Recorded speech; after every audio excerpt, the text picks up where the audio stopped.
Oci, ideme na nákupy. Na čo chceš ísť na nákupy?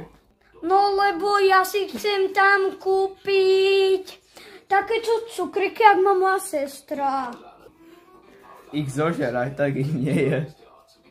Ale jem, však tí sú dobré, oci.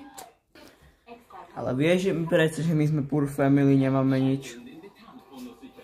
A ty akože nemáš peniaze, oco, alebo čo?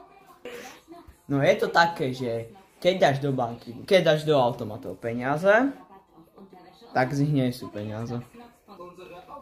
Ale sú peniaze, však ty za koľko si skúpil títo brýle? Za euro?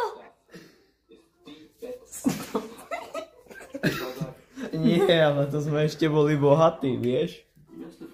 No dobre, čau, oco.